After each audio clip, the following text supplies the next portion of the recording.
It's not what's happening to you that's hurting you. It is the threat of what could happen to you that is stealing every good day you got. You can't enjoy the good days because the enemy is threatening you, so you don't get any peace when things are well, and you don't get any peace when things are bad. Because when things are good, you're worried about them going bad. And when they're bad, you're dealing with what bad happened, and you haven't had any rest. You've had sleep, but you haven't had rest. You're tired when you get up. You're tired when you go down. You are up under attack. You got to come up with some times in your life that you unplug from this crazy world. Turn your phone off. We live in a world today that's got us so focused on everybody else that we're comparing our life to everybody else's life, and anxiety and fear come whenever you start dwelling on the past and whenever you're afraid of the future. An anxious and a worried mind is not normal. But you know what? You're going to worry until you finally realize that it's useless. It doesn't help your problem. Doesn't solve your problem. All it is us saying, I think if I think about this long enough and worry about it long enough, I can figure something out. That's not going to work. The only way that you actually step into happiness and joy is when you put the focus on where you are at and get engaged with the thing that you're doing. What's the old story you keep repeating? Maybe it's not a success. Whatever you've achieved up to this point, that story you keep talking about, every second you spend in that old story about what you've achieved, your degree, some business you had, every time you live in that story, you're stripping time and focus from the new story. What's the new story you're telling yourself? You can't have a new identity without a new story. What are the things that you need to let go? Some things that have cost you pain, that's stifling your growth and development. What are those things? What is it that you need to do to begin to upgrade your skills or your knowledge? As you begin to look at yourself and ask some of these questions, what is something that you're good at? Let's think about these things. What would you do if you had 1 year to live and guaranteed success in anything you decided to do? It is a satanic espionage that has come against you for such a time as this, and you're being attacked in ways you don't even understand. You get depressed and you don't even know what you're depressed about. You'll be driving down the road and you feel like, I don't even want to go to work. I don't even want to be me. Look at how extreme it is. It's not just I don't want to go to work today. I'm sick of being me. You feel like crying and you don't even know what you're crying about. It is a satanic attack attacking your mind. Because after you've spent all night spinning, all day spinning, in your head, and what if they, and you know, it starts with the most innocent thought. It's not, the devil's been at this a long time, sweetie. He's not going to give you a bad thought. He's going to try to give you an innocent thought and get you to take it in the wrong direction. A scenario that on the surface doesn't seem that bad, but it's the way you spin it. It's like Fox News and CNN. It's one story they're telling, but it's spin in different ways. And it's how you spin it that determines how you see it. Worry is like rocking in a rocking chair all day. It keeps you busy but gets you nowhere. At the end of the day, you'll still be in the exact same spot, just on back and forth, back and forth. Now, you can keep on the same path for the next couple of years as you have the past two. But if you need to make some changes, I'm telling you, you can start doing it today so that the next 2 years will be drastically different than the last two. And anybody who wishes to do that can. And you can do it between ages 40 and 43. You can do it between ages 60 and 62. Any 2 years, any 5 years that you wish to drastically change from the previous 5, you can do it. You're not the nut you used to be, but you're not the tree you're gonna be. But until you learn how to appreciate where you are in the process, you won't get the power to evolve to your ultimate destiny. We need to grow emotionally. You can't keep crying about the thing you cried about last year. You can't keep complaining about the thing you complained about last year. You have to learn. You're growing. You can't keep being overwhelmed by what you were overwhelmed with last year. What is no longer needed? What emotion, what anxiety, what thought, what belief, what person is no longer needed in my life? I never tell the old story. I don't like telling the old story. I'm constantly trying to write the new script, become the new character in my life. It could be the new beliefs I have. It could be the new story, but I'm constantly retelling a new story all the time. I'm constantly obsessed with writing the next chapter of my life, not reading the previous ones. It's one thing to cry about that last year, but you've grown. You learned that lesson. Don't go backwards, move forwards. You're in love with tomorrow, but you're neglecting today. And when God sees you neglecting today, he will not give you tomorrow. Until you are faithful over the few, you cannot be ruler over the many. It is a spiritual attack that comes against you in spiritual ways. And because you are up under attack in your spirit, in your mind, in your emotions, you are lonely. No matter who you're around, no matter how many people know you, you end up alone because you are up under a private battle that you can't talk about. There are going to be times when your circumstances are inconsistent with your dreams. And in those moments, you have two choices. Number one, you can reduce your life to your present circumstances, give up on it. Or you can believe your life will catch up with your dream if you won't quit and won't give up. Never allow circumstances to change the dream God has put in your heart. Never. If it works, it's obsolete.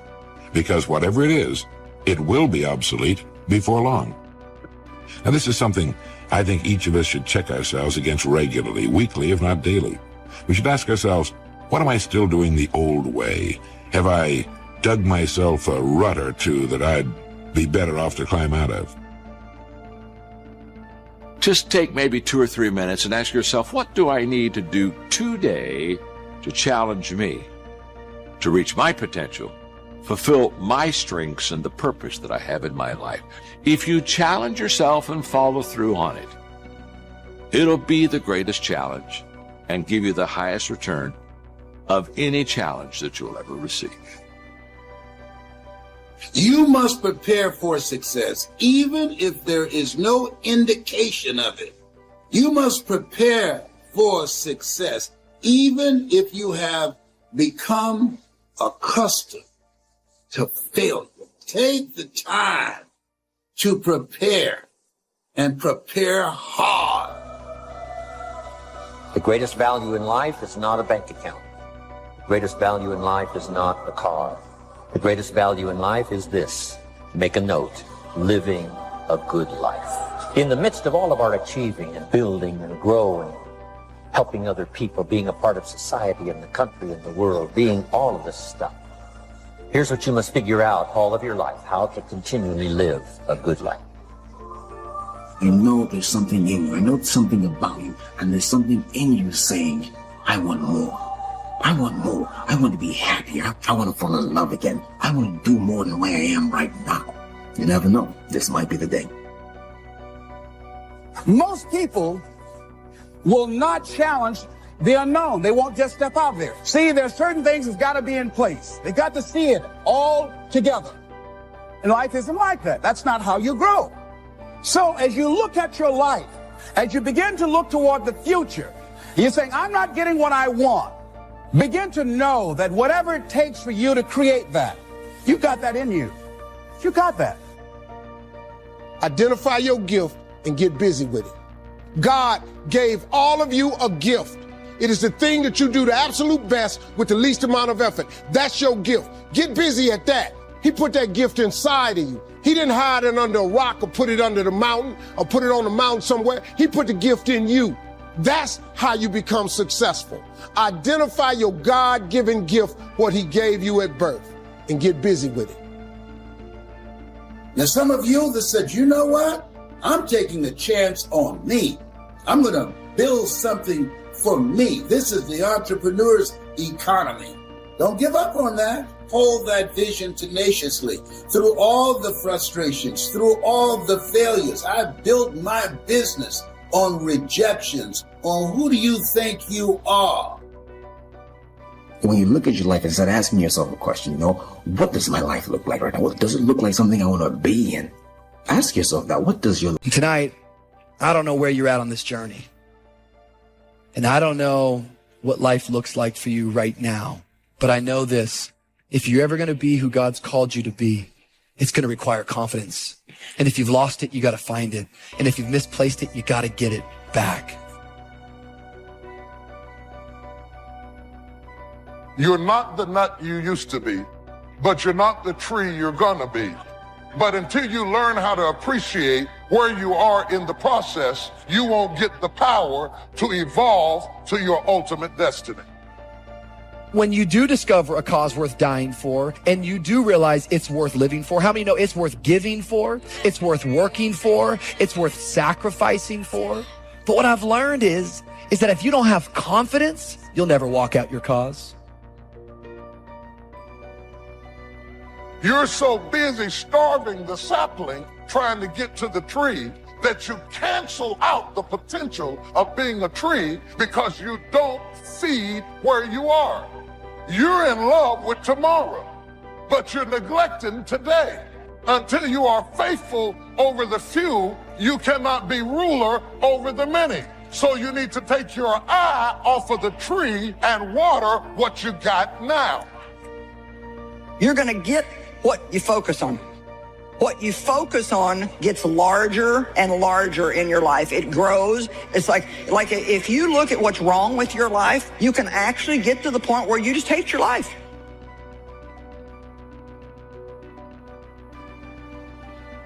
There's a lot of destruction going on in the world right now. There's a lot of loss happening in the world right now. And I've actually been through a lot of chaos, and I've been through a lot of destruction. And one thing that I've learned is I learned that I had to keep my emotions in check. And that's the same thing I tell other people when they're going through trying times. And that does not mean that you're not going to have emotions. But by keeping your emotions in check, I mean don't make decisions based on your emotions. They're going to lead to a bad place. Don't let that happen. Instead, if you feel yourself getting emotional, take a step back. Detach. Look around. Think about the long-term implications of the decisions that you're making, and make your decisions based on logic and based on reason and based on long-term outcomes. Go ahead and work on your level. Go ahead and master where you are. And after a while, without you even trying to do it, where you started will turn into where you're going. That's what destiny is pulling you into. From the rehearsal to the recital, once you have mastered it, whether the recital is business, marriage, accounting firms, real estate development, family, whatever your recital is, once you have maximized it, you get to sit with the masters.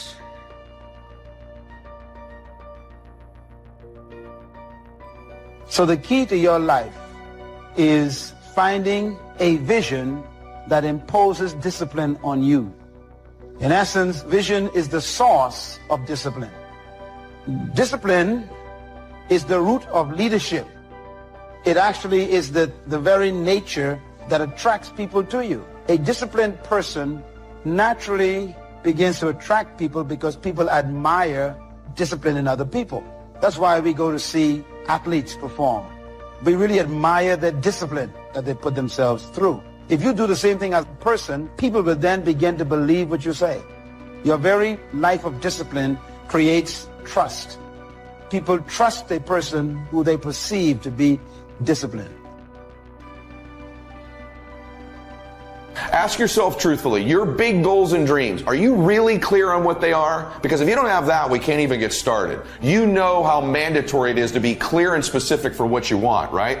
Can you get laser obsessively focused almost to its exclusivity, almost, but for an extended period of time?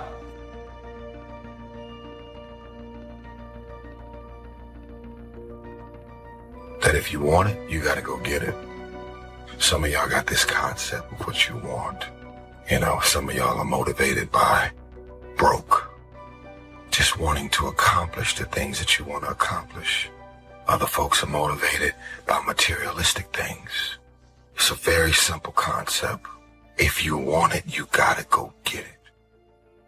You've got creativeness in you. If you decide to take the initiative to change the current quality of your life, I say to you that you will find that the universe is on your side.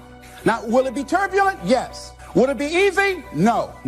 Will I make a lot of mistakes? Yes. See, a lot of people won't try anything different in life because they don't want to get hurt. You got to get focused, man. You got to understand that this hard time that you're going through is preparing you for what you ask God for. Every trial and tribulation you go through prepares you for the life God has for you. What do you think about? What is your dream? You want a larger life, and that you're going to get a breakthrough, that things are going to be better for you, that you're willing to work on you. You're learning how to live life now.